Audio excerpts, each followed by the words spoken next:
विशाल नामक 40 वर्षीय व्यक्ति 7 महीने के बाद अपने भरे पूरे परिवार में लौट रहा था। विशाल शहर से बाहर नौकरी करता था। 7 महीने का अपना पूरा पैसा इकट्ठा करके वह अपने घर लौट रहा था।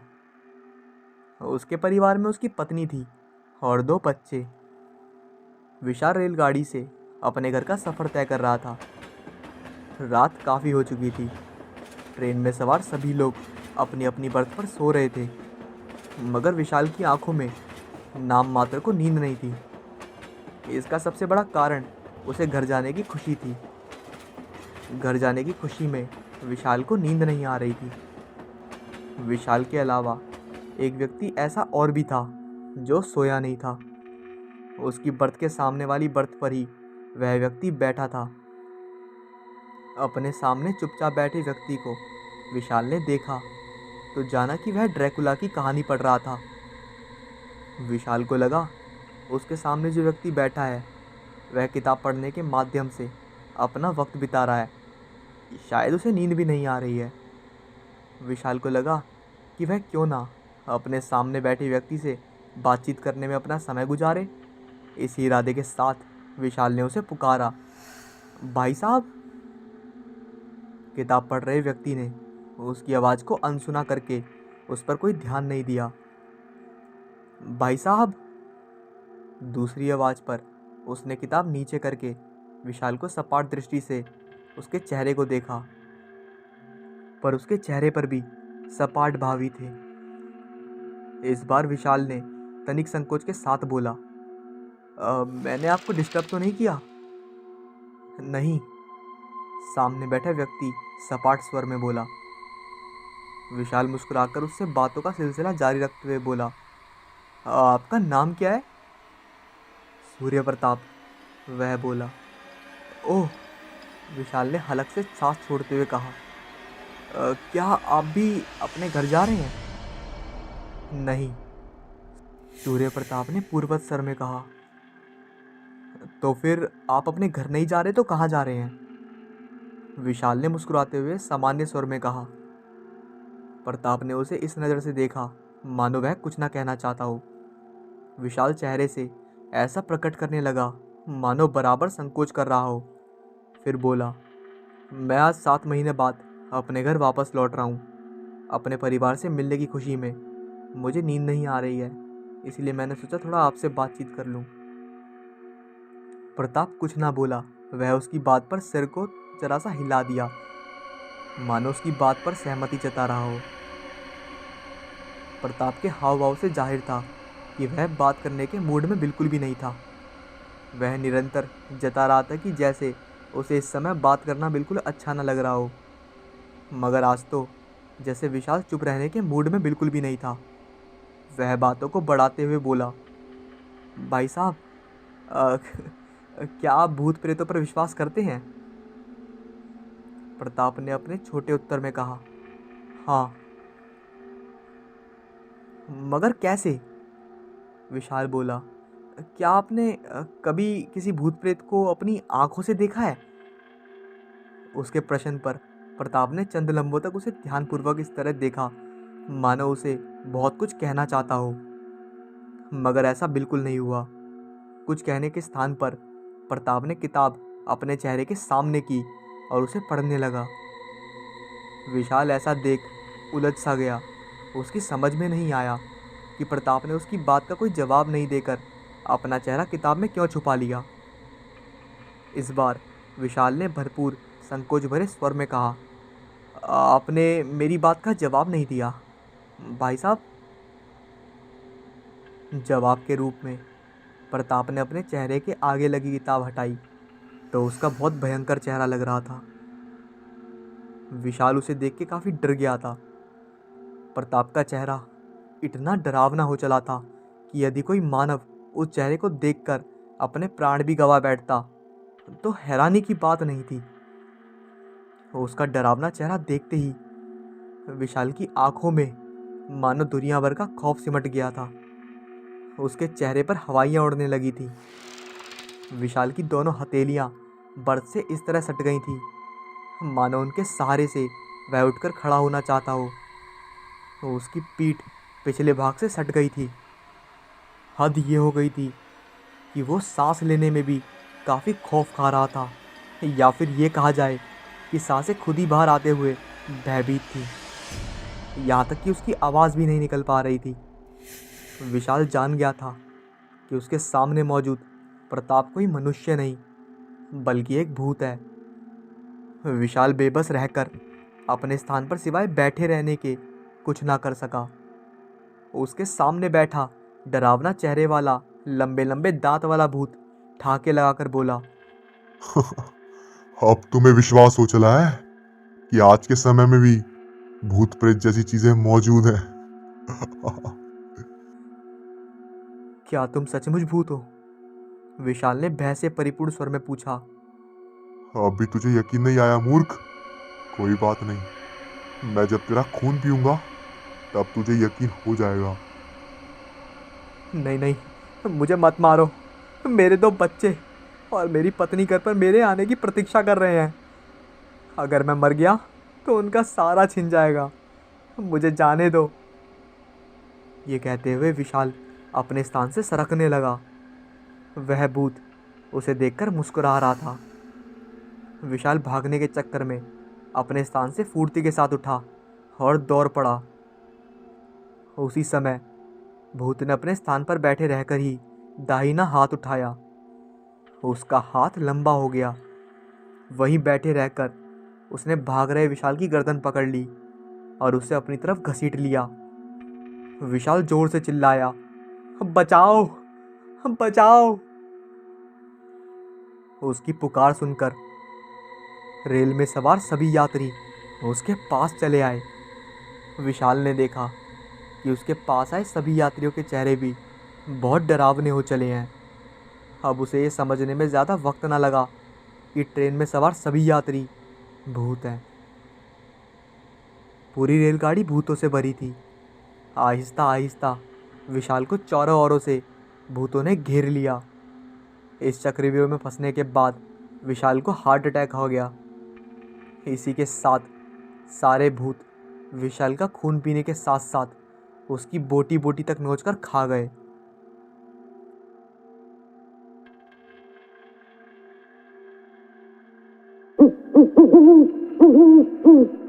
वैशाली की दादी को शुगर है। डॉक्टर ने उन्हें सुबह शाम टहलने की सलाह दी थी। इसलिए वैशाली अपनी दादी को रोजाना रेलवे स्टेशन तक घुमाने ले जाती थी। वैसे तो हरिपुर गांव की रेलवे स्टेशन खाली ही पड़ी रहती थी, लेकिन एक दिन वैशाली और उसकी दादी को रेलवे स्टेशन पर बहुत चहल पहल दिखाई दी। और तभी दोनों को स्टेशन पर खड़ी कुछ औरतें बुलाती हैं। दादी कहती हैं, देखो हमें वो औरतें बुला रही हैं, चलो उनके पास कुछ बातें करते हैं, थोड़ा टाइम पास हो जाएगा। इधर वैशाली के माता पिता दीनदयाल दोनों का इंतज़ार कर रहे थे। दीनदयाल कहता है, माँ जी और वैशाली कहाँ रह गए हैं? वैशाली की माँ ने कहा, मुझे चिंता हो रही है, आप ज़रा देखने चली जाइए। दीनदयाल वैशाली और अपनी माँ को देखने जाते हैं। तभी वो देखते हैं दोनों रेल की पटरियों पर पड़ी हैं और उनके सर पर चोट के निशान भी हैं। और इधर सपना और उसके पति रमेश आज पहली बार अपने भैया दीनदयाल के घर हरिपुर जा रहे थे। सपना कहती है, अजी जल्दी चलिए हरिपुर, मात्र एक ट्रेन जाती है और वो भी छूट गई तो हम वहाँ नहीं पहुँच पाएंगे। रमेश कहता है, हाँ बस तैयार हो गया, थोड़ा खाना खा लो फिर चलते हैं। ट्रेन सपना और रमेश को रात 11 बजे हरिपुर स्टेशन पर उतार कर चली जाती है। तभी एक अजीब सा बूढ़ा आदमी जिसका शक्ल इतनी डरावनी थी, वह चाय लिए उसके पास आता है और चाय के लिए पूछता है। सपना चाय के लिए मना कर देती है और दोनों कुछ और आगे बढ़ जाते हैं। अब एक औरत उनके पास आती है। औरत के चेहरे पर घाव के निशान होते हैं और पैर उल्टे होते हैं। उसे देखते ही सपना और रमेश तेजी से दौड़ लगाते हैं। सपना और रमेश स्टेशन के बाहर निकल जाते हैं। सपना का भाई दीनदयाल वहाँ पर दोनों का इंतज़ार कर रहे होते हैं। दीनदयाल दोनों को लेकर घर आता है।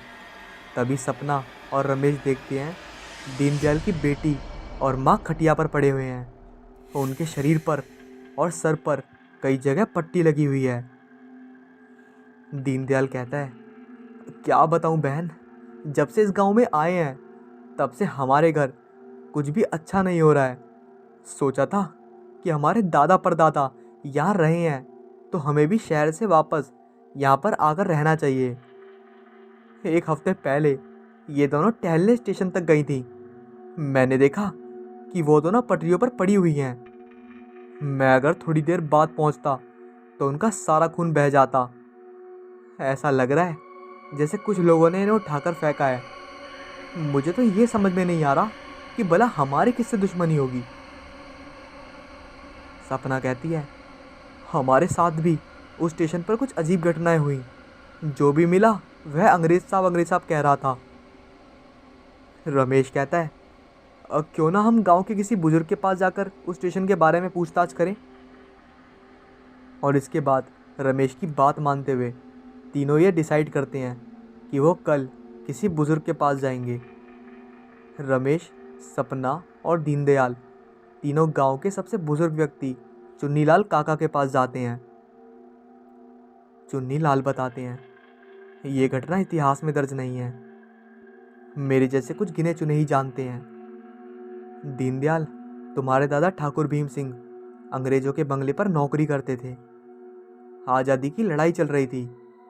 1940 में गांव के अंग्रेजों के खिलाफ मोर्चा निकला तो तुम्हारे दादा ने अंग्रेजों को खबर कर दी। वो अंग्रेजों के साथ मिल गए। जब अंग्रेजी सैनिक आए तो क्रांतिकारी स्टेशन पर छिप गए। अंग्रेजों ने स्टेशन पर खूब गोला बारूद बरसाया और फिर सारे क्रांतिकारी मारे गए।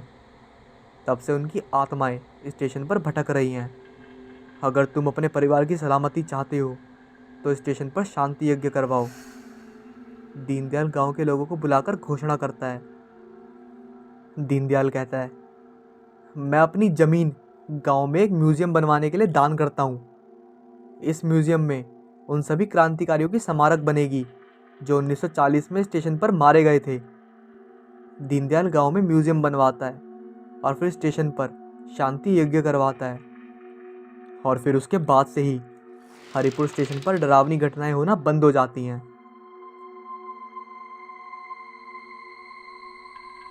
कहाँ जा रही है? अब तो घूमना बंद कर दे, परसों तेरी शादी है। स्नेहा की माँ शिवकांति बोली। जाने दो माँ, फिर कल से मेरा घर से निकलना बंद हो जाएगा। आज आखिरी बार जाने दो। स्नेहा बोली। तुझे डर नहीं लगता उस बरगद के पेड़ के पास? शिवकांति ने पूछा। नहीं माँ, आज तक नहीं लगा। तुम और बाकी सब लोगों को पता नहीं क्यों उस पेड़ पर कौन सा भूत और कौन सी चुड़ैल दिखी।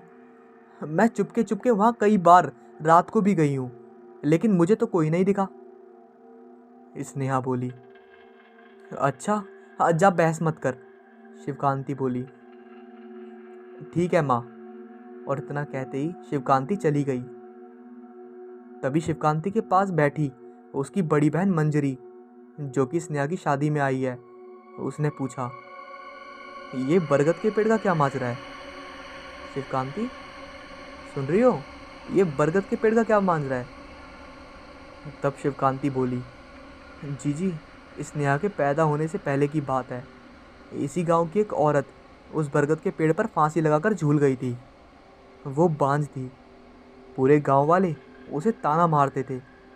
उसकी सास ने भी उठते बैठते उसका जीना हराम कर रखा था।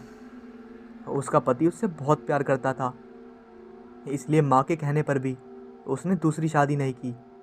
और जब उसकी पत्नी ने फांसी लगाई तो दूसरी रात वो भी उसी पेड़ पर फांसी लगाकर झूल गया।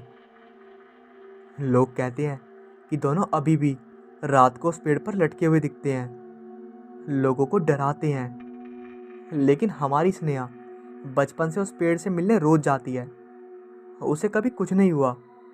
न जाने उसे कौन सा लगाव है उस पेड़ से। ये बड़ी अजीब बात बताई तूने, लेकिन स्नेहा को तुम लोगों ने कभी रोका क्यों नहीं वहाँ जाने से? मंजरी ने पूछा। पहले रोकती थी, लेकिन जब देखा कि बच्ची को कोई नुकसान नहीं हो रहा तो फिर जाने दिया। शिवकांति बोली। दोनों बहनों के बीच यूं ही बातें हो रही थी। ऐसे ही 2 दिन बाद स्नेहा की शादी का दिन भी आ गया। दुल्हन बनी स्नेहा विदा भी हो गई। रेलवे स्टेशन तक वो कार में गई और वहाँ से सबका रात वाली ट्रेन में रिजर्वेशन था। कार में स्नेहा का दूल्हा शोभित बार बार उसे कनखियों से देखकर मुस्कुरा देता, लेकिन स्नेहा के तो जैसे आंसू ही नहीं थम रहे थे। सबका सेकंड क्लास एसी में रिजर्वेशन था। ट्रेन आते ही सब सामान चढ़ाकर अपनी अपनी सीट पर बैठ गए। लगभग रात को 9 बजे सबने खाना खाया और सोने के लिए अपनी अपनी बर्थ पर चादर बिछाकर सो गए। स्नेहा की बड़ी ननद सुखदा उसकी बगल वाली लोअर बर्थ पर लेटी थी और शोभित सुखदा की ऊपर वाली मिडल बर्थ पर था। वो वहाँ से स्नेहा को आराम से देख सकता था। अपनी नई नवेली दुल्हन को निहारने में उसे बहुत मज़ा आ रहा था। स्नेहा थकी हुई थी, इसलिए खाना खाकर सो गई। घर से विदाई के समय सुखदा ने स्नेहा की माँ से कह दिया था कि लहंगा चेंज करवा दीजिए, कोई हल्की लाल साड़ी पहनने को कह दीजिए स्नेहा से। ट्रेन का सफ़र है, रात को लहंगे में कंफर्टेबल नहीं लगेगा। तो शिवकांति ने ऐसा ही किया। स्नेहा के गहने भी सुखदा ने कम करवा दिए थे। रात के करीब 12 बज चुके थे। शोभित अभी भी जाग रहा था। सारी लाइट्स ऑफ थीं। तभी अचानक शोभित को लगा कि उसका पैर किसी ने खींचा। उसने ध्यान नहीं दिया। तभी अचानक उसे किसी ने ट्रेन के फर्श पर पटक दिया। वो गिरा तो सुखदा के साथ और भी लोग जग पड़े, लेकिन शोभित को किसी ने हवा में उछालना बंद नहीं किया। वो लहूलुहान वहाँ पर बेहोश हो गया। उसे बचाने के लिए और भी लोग आए, लेकिन जो भी उसे बचाने आते वो सब भी जख्मी हो जाते। उस पूरी बोगी में केवल बारातियों का ही रिजर्वेशन था और सारे बाराती एक एक करके जख्मी हो गए। फिर शोभित को होश आया और उसने सोचा कि स्नेहा का हाथ पकड़कर वो ट्रेन की चेन खींचकर ट्रेन के बाहर ले जाकर दूसरों की मदद मांगे, क्योंकि केवल स्नेहा बस यहाँ ऐसी थी जिसे कुछ भी नहीं हुआ था। लेकिन जैसे ही उसने स्नेहा को छुआ तो उसे किसी ने फिर हवा में उछाला और उसका सिर ट्रेन की छत से जा टकराया।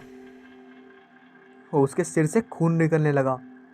उसे देखकर स्नेहा भी बेहोश हो गई। जब उसे होश आया तो उसे पता चला कि उसके पति की मौत हो गई है और ज़्यादातर बाराती घायल होकर अस्पताल में भर्ती हैं। लेकिन वो कौन था जो ये सब कर रहा था, उसे कुछ समझ नहीं आया। उसने पूरी घटना आंखों से देखी थी, इसलिए जब तफ्तीश हुई तो उसने पुलिस को पूरा वृत्तांत कहा सुनाया। जो विधवा होकर पुनः अपने मायके लौट आई और उस बरगद के ही पास बैठी रहती। उसे तरह तरह के ताने मिलते कि वही अपने पति को खो के आई है। कभी कभी ये सुनकर वो पागलों जैसा व्यवहार करने लगती। सबको लगता था कि इसके ऊपर चुड़ैल आ गई है, बरगद वाली चुड़ैल, क्योंकि उसका व्यवहार ही ऐसा हो गया था। तब शिवकांतनी ने किसी जाने माने तांत्रिक को बुलाया, जो कि मंदिर में पुरोहित भी थे। उनकी सभी इज्जत करते थे, क्योंकि उन्होंने बहुत से लोगों को भूत से बचाया था।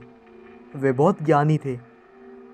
जब उन्हें स्नेहा से मिलाया गया तो उन्होंने अपनी शक्तियों द्वारा पता किया। तब वे दोनों आत्माएं स्वयं आई और बोली, मैं केतकी, मुझे सब बांझ कहकर बुलाते थे, इसलिए मैंने फांसी लगा ली थी और मेरे पति ने मेरे गम में फांसी लगा ली। उसी पेड़ पर हम दोनों की आत्माएं भटक रही थी। सभी हमसे डरते थे। तभी ये बच्ची हमारे पास आने लगी। हमें इससे प्रेम होता गया, क्योंकि मेरी मौत का कारण संतान ना होना था। इसे मैं अपनी बच्ची की तरह मानने लगी। हम कभी भी अपना गंदा रूप इसके सामने लेकर नहीं आए, ना ही कभी इसे कोई नुकसान पहुंचाया। लेकिन जब इससे शादी करके कोई इसे हमसे दूर ले जा रहा था तो हमसे ये सहन ना हुआ। हम दोनों पति पत्नी ने इसीलिए इसके पति को हमने मार डाला। जब ये विधवा हो गई तो सब इसे मेरी तरह ताने मारने लगे। तब मैंने इसके शरीर में घुसकर लोगों को डराना शुरू कर दिया, क्योंकि इस बच्ची का दुख हम दोनों पति पत्नी नहीं देख सकते। तब लोगों को सारी बात समझ आई और फिर इस नेहा को कभी भी उस गांव से कहीं नहीं जाने दिया। इस नेहा की उसी गांव में दोबारा शादी कर दी गई, उसके बच्चे भी हुए, लेकिन इस नेहा कभी भी अपने बच्चों को उस पेड़ के पास नहीं लेकर गई।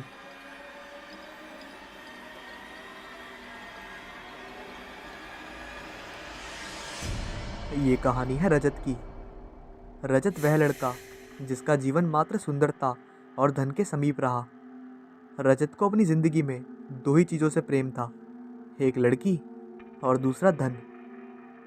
दोनों को वह बखूबी इस्तेमाल करना जानता था। एक सुनसान रात, पूरा शहर जब नींद से अपने रिश्ते को मजबूत कर रहा था, लेकिन घर पर रजत फिलहाल अभी भी जगा हुआ था। मोबाइल की स्क्रीन पर टकटकी लगाए अपने दोहरे चित्र का प्रदर्शन कर रहा था। एक चरित्र में वह अपनी वह सोच उजागर कर रहा था जिसमें धन हो और उसके इर्द गिर्द लड़कियों का जमावड़ा लगा हो। दूसरी ओर वह डिम्पल से बात कर रहा होता। डिम्पल उसकी गर्लफ्रेंड का नाम था। यह उसकी 12वीं महिला मित्र थी। वह हर एक लड़की के साथ 3 से 4 महीने का ही वक्त बिताता था। डिम्पल बेहद अमीर परिवार से ताल्लुक़ रखती थी। बाकी लड़कियों की हूबहू रजत ने डिम्पल को भी झूठ के पर्दे में ढक रखा था। उसने डिम्पल के समक्ष अपने माता पिता की वह छवि प्रस्तुत करी जो उन्होंने कभी निभाई ही नहीं। कहते हैं ना, किसी की छवि को धूमिल करना बेहद आसान है, बल्कि उसका नाम बनाना कठिन। उस अंधेरे रात में कुछ अनसुनी घटना का भी संबंध जुड़ा था, जिसकी शुरुआत रजत से होती है। 12:45 की आखिरी छुक-छुक। अमूमन रात एकदम शांत होती है। सभी जीव जंतु रात्रि के स्वप्न में खुद को झोंक देते हैं। रात के शांति में सिर्फ घड़ी की टिक-टिकी सुनाई देती है, जो उस रात 12:45 का समय दिखा रही होती है। रजत अभी भी फिलहाल फ़ोन पर व्यस्त है। खिड़की के बाहर चांद की रोशनी आज कुछ धीमी है।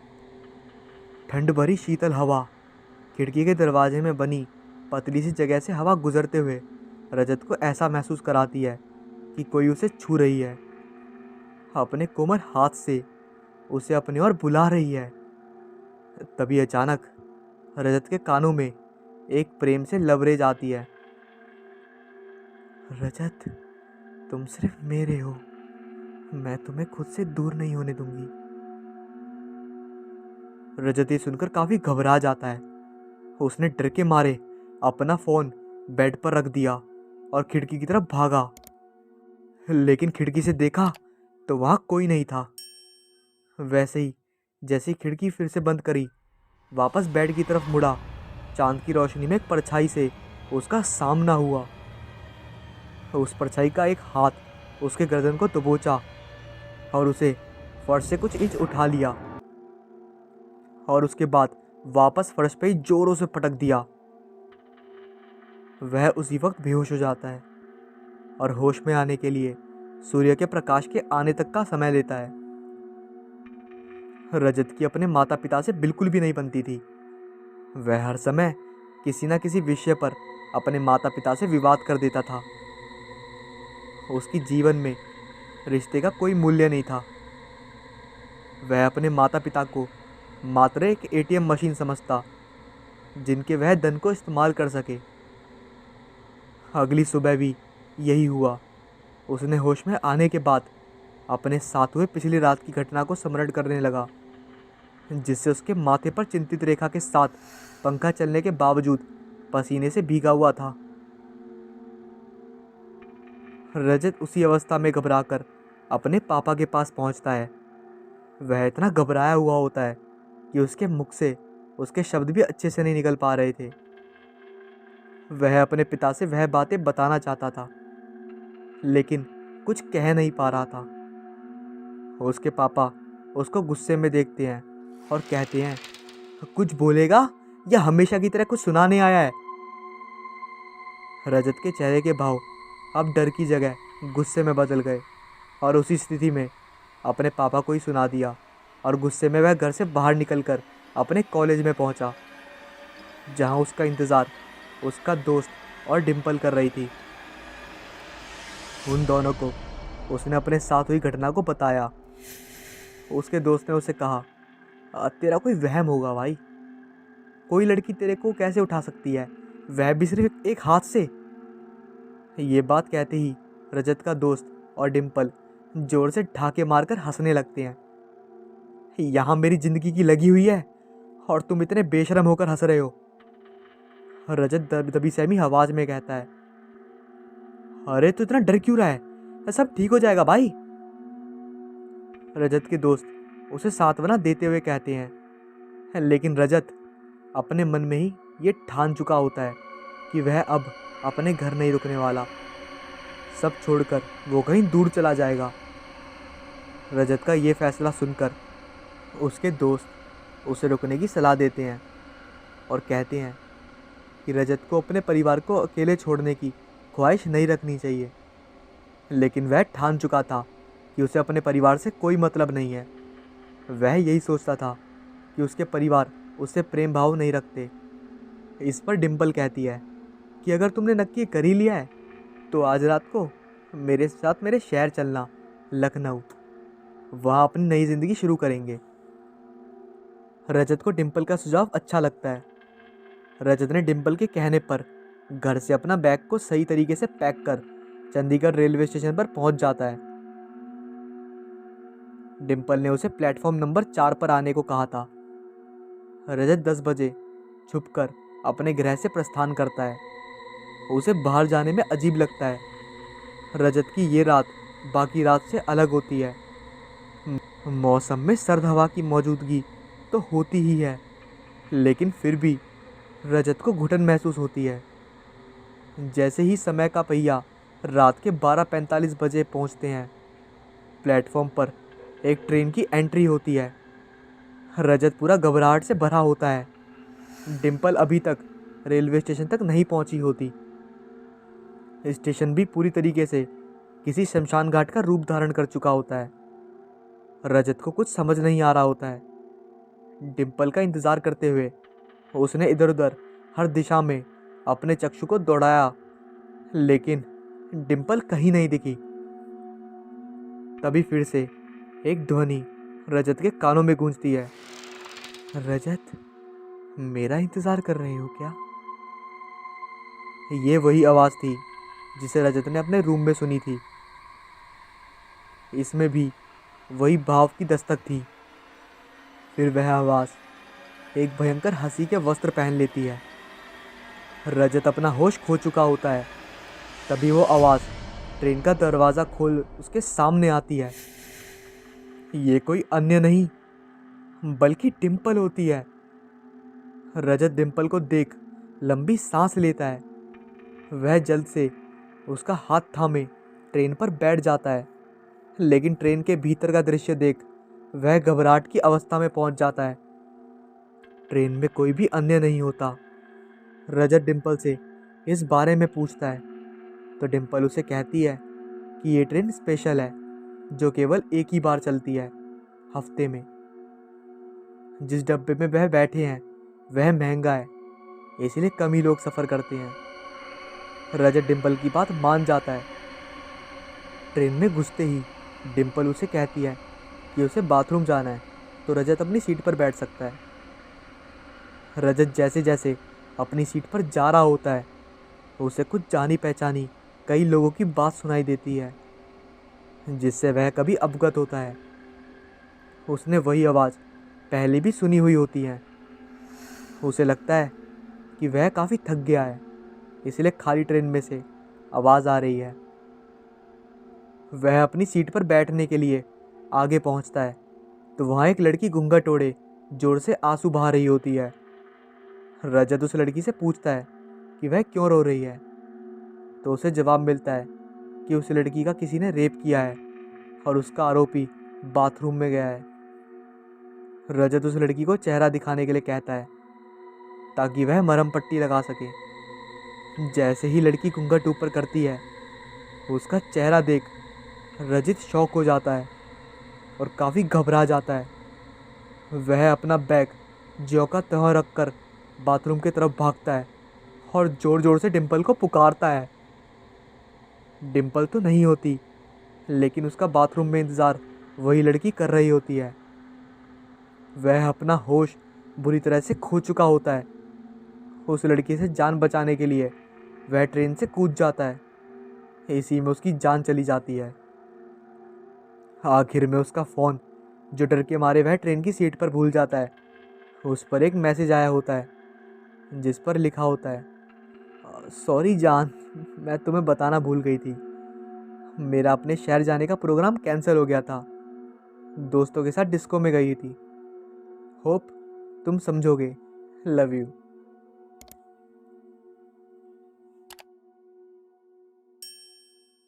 राजेश और सुमित्रा एक ही कॉलेज में एक साथ ही एक क्लास में पढ़ते थे।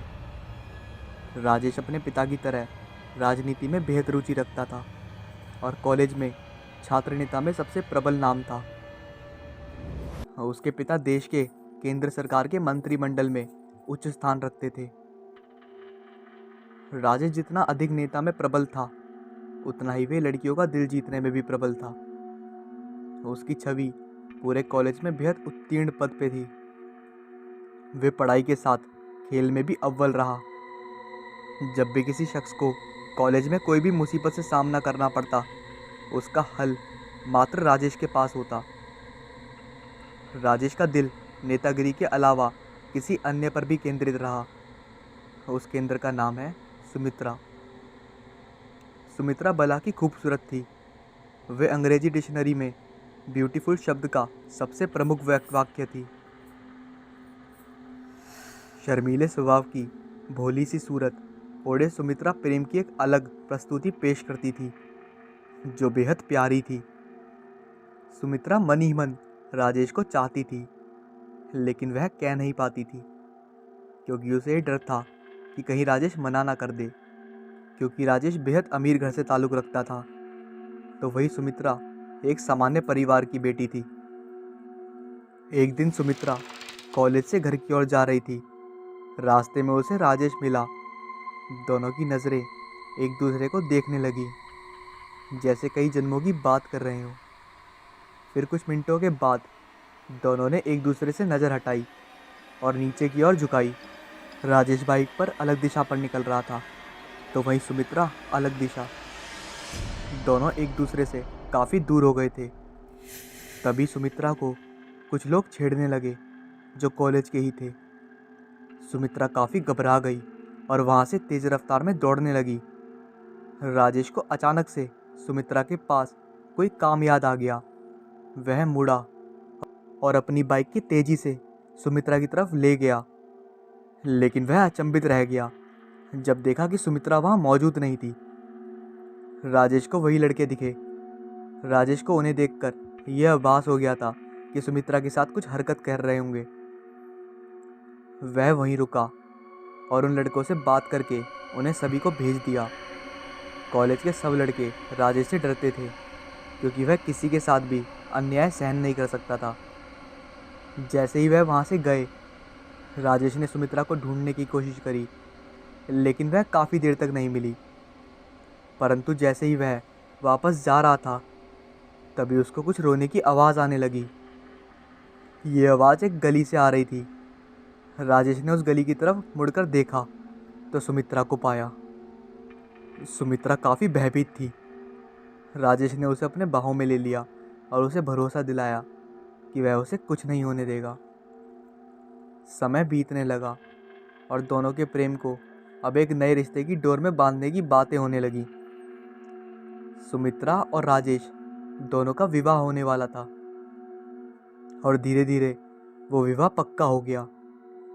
सुमित्रा ने बताया वह अनाथ है और उसका कोई नहीं है, वह अकेली रहती है घर पर।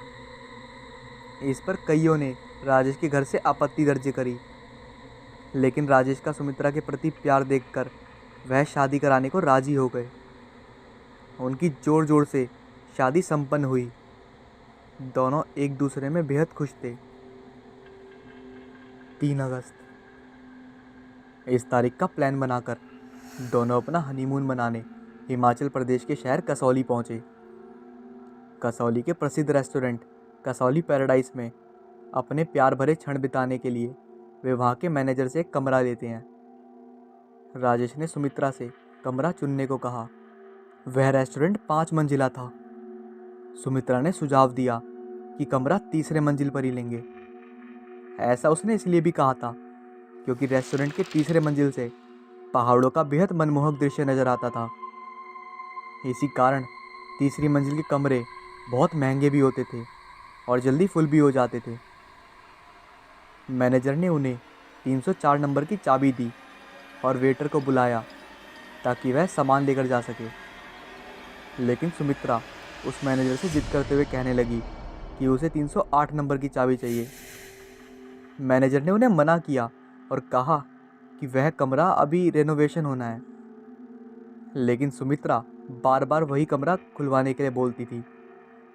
राजेश भी सुमित्रा के प्यार में उसकी जिद को पूरा कराने के लिए मैनेजर से गुहार लगाने लगा।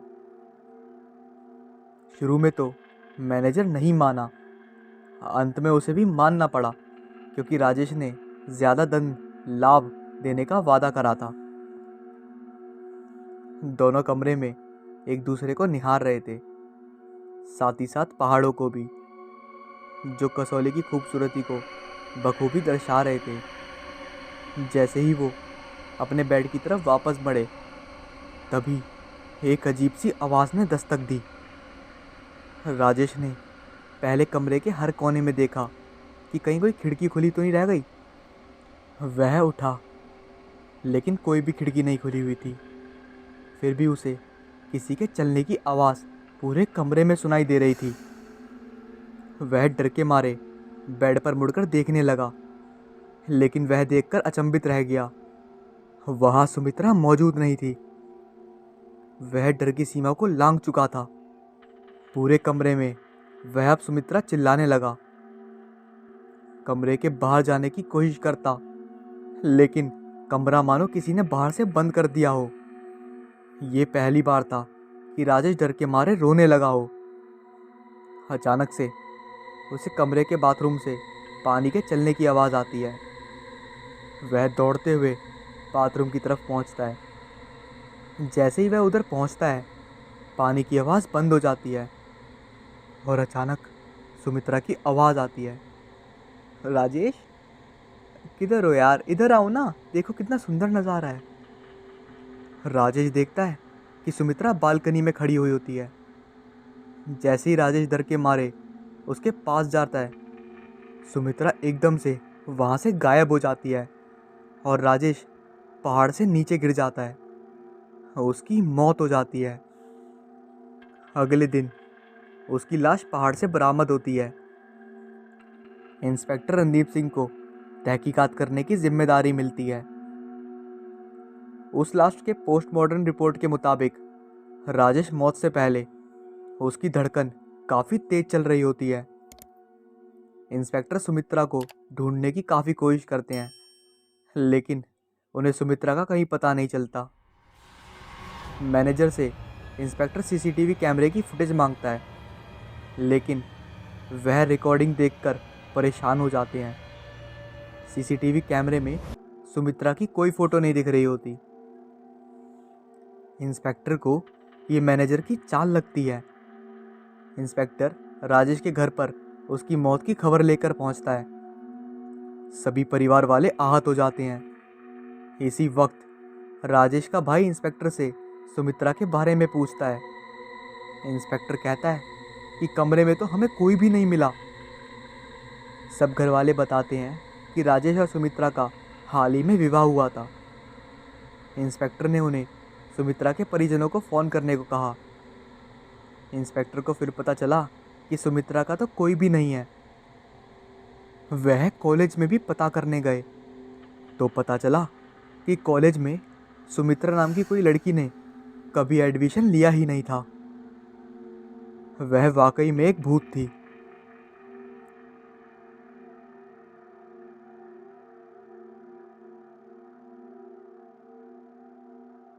ये कहानी के शुरुआती दौर की घटना आज से 3 वर्ष पहले घटी। विक्रम रघुवंशी और उसका दोस्त साहिल ने अपनी एक खिलौने बनाने वाली कंपनी खोली थी। दोनों को बच्चों से बेहद लगाव था। ये दोनों मार्केट में हमेशा से नए आधुनिक तकनीक के खिलौने बनाने के लिए जाने जाते थे। भारत का सबसे पहला रिमोट कंट्रोल हेलीकॉप्टर खिलौना इन्होंने ही इजाद किया था। उस वक्त कंपनी में मीडिया के जमावड़े की तैयारियां चरम पर थी।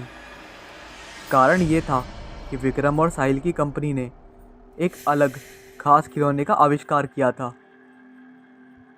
हर खिलौने की खासियत ये थी कि ये खिलौना मात्र एक मामूली खिलौना नहीं बल्कि बच्चों को लुभाने का जरिया था।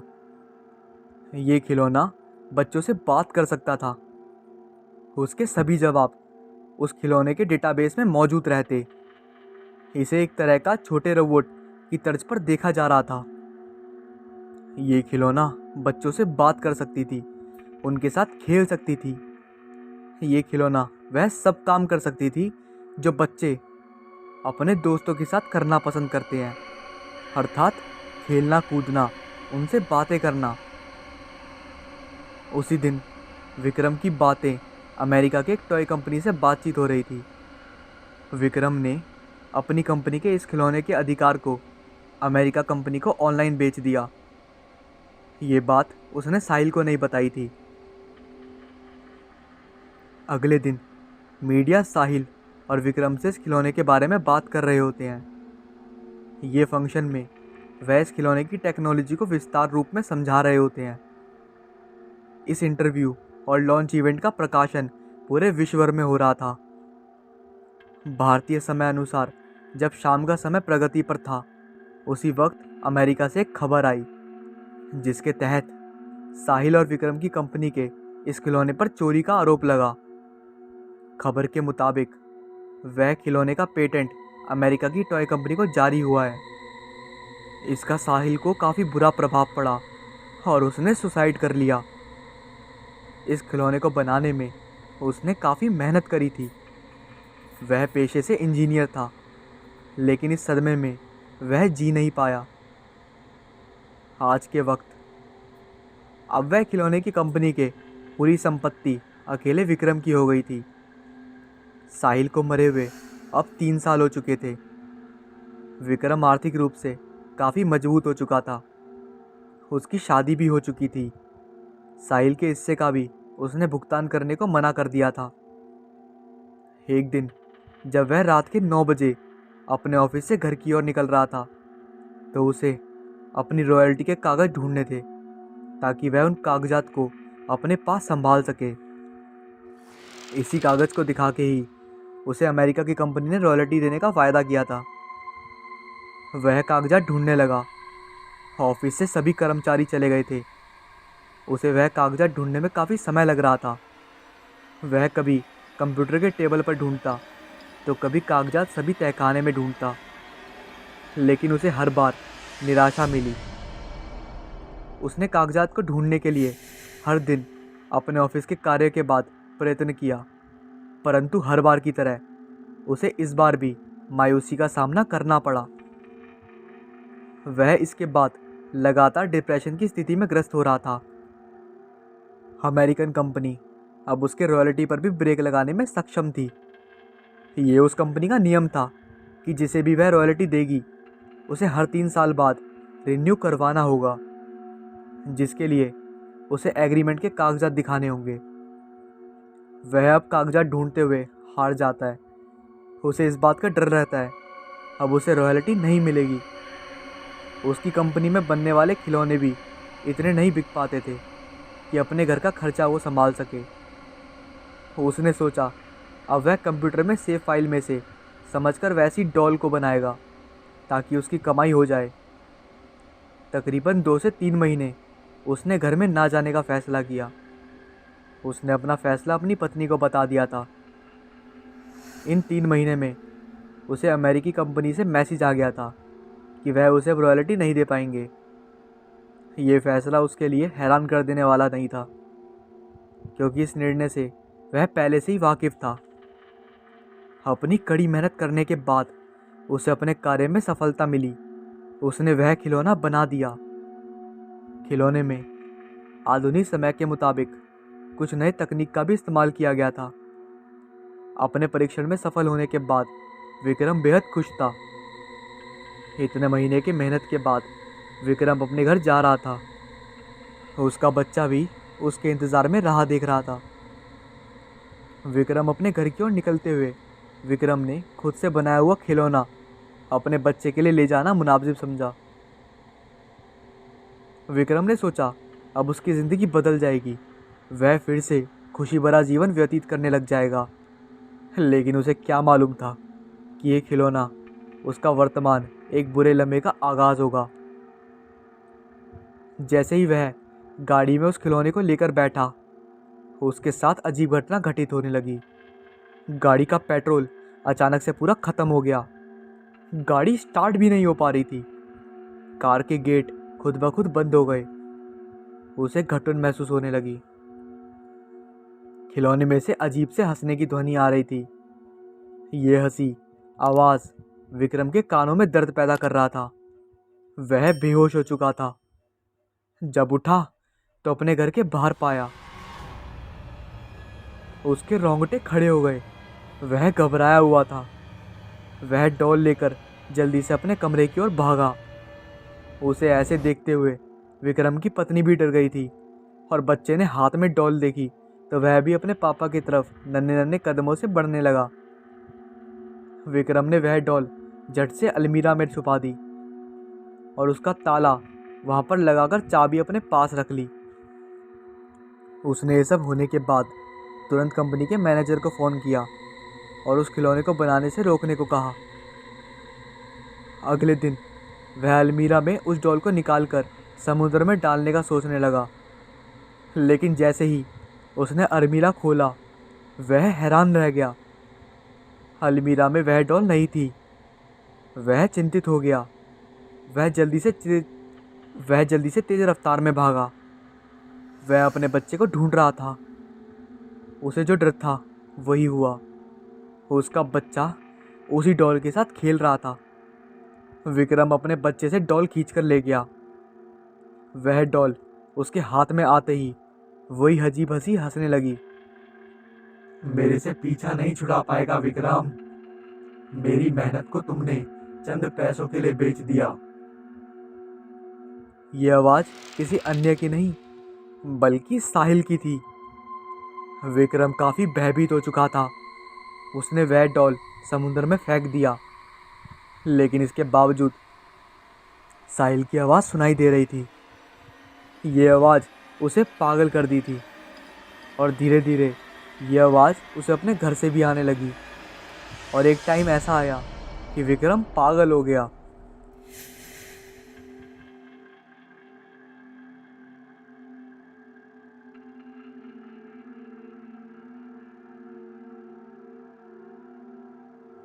कहानी पश्चिम बंगाल के एक छोटे से गांव की है। उस गांव में 100 से 200 लोग रहते थे। गांव में मोहन नाम का एक लड़का वहां पर रहा करता था, जो काफ़ी घूमता फिरता रहता था।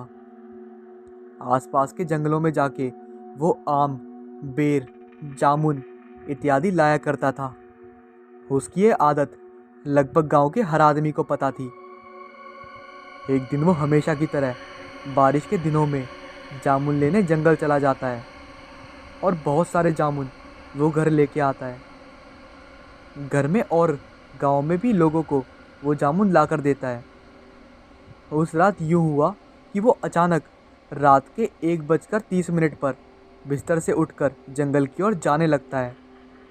घर में उसकी माँ ने दरवाज़ा खोलने की आवाज़ सुनी थी, लेकिन वो सोची शायद मोहन पेशाब करने गया होगा। लेकिन मोहन की माँ जब कुछ देर तक मोहन के आने की आवाज़ नहीं सुनी, तो वो मोहन के पिताजी को बुलाती है और इस बारे में उन्हें बताती है।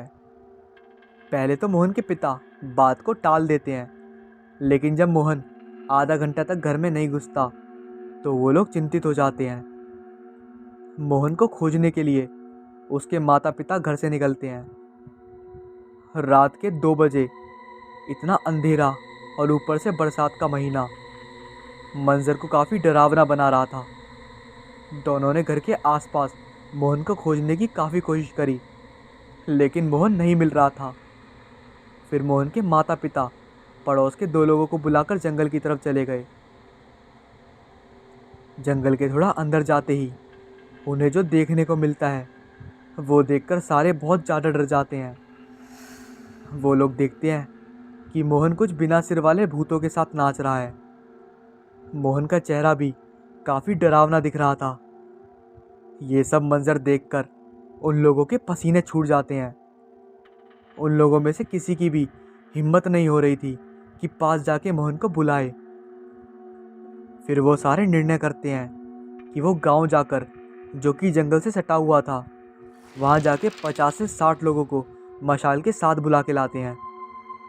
तुरंत वो लोग गांव से लोगों को बुला के लेके आते हैं और जब आके देखते हैं तो भूत वहां से गायब हो चुके थे और केवल मोहन अकेला बारिश होके वहां पड़ा हुआ था। मोहन के माता पिता उसे बेहोशी की हालत में उठा के गाँव लेके आते हैं और सुबह होने का इंतज़ार करते हैं। सुबह होते ही मोहन के माँ बाप पास के ही एक भूत भगाने वाले तांत्रिक को बुला के लाते हैं। जब वो तांत्रिक मोहन को आके ठीक करने की कोशिश करता है तो मोहन अचानक से अपनी आंखें खोलता है और तांत्रिक के ऊपर हमला कर देता है। फिर तांत्रिक कुछ पूजा पाठ करके उसके अंदर जो बुरी आत्मा प्रवेश कर गई थी उसे निकाल देता है। अब अचानक मोहन पहले जैसा हो जाता है। तांत्रिक मोहन के माता पिता को बुलाते हैं और कहते हैं कि जंगल की एक आत्मा उसके अंदर प्रवेश कर गई थी, मैंने उसे निकाल दिया है। आप लोग इसे जंगल जाने मत देना क्योंकि दोबारा भी ऐसा हो सकता है। मोहन के माता पिता और गांव के लोग मोहन के ठीक हो जाने के कारण खुश हो जाते हैं, लेकिन अभी भी मोहन के माता पिता और उसके साथ जो 2 लोग मोहन को खोजने जंगल गए थे उसे देखकर डर रहे थे, क्योंकि वो मंजर वो चारों ने जंगल में देखा था। उसे इतनी जल्दी भूलना इतना आसान नहीं था। दोस्तों, इस वीडियो के नीचे कमेंट ज़रूर करना, क्योंकि आपके कमेंट करना बहुत ज़रूरी है। आपके कमेंट से मुझे पता लगेगा कि मुझे किस टाइप की वीडियो बनानी चाहिए, किस टाइप की नहीं बनानी चाहिए। और मैं आपसे कहता हूँ कि मेरी वीडियो में जो भी प्रॉब्लम हो, जो भी दिक्कत हो, आप मेरे को कमेंट में ज़रूर बताएं, ताकि मैं अगली वीडियो से सुधारने की पूरी कोशिश करूँ।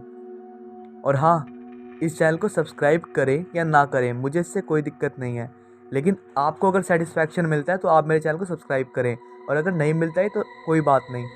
बाकी आप प्लीज़ कमेंट ज़रूर करें, क्योंकि आपके कमेंट से मुझे बहुत फ़र्क पड़ता है, बहुत ज़्यादा। धन्यवाद। शुभ रात्रि।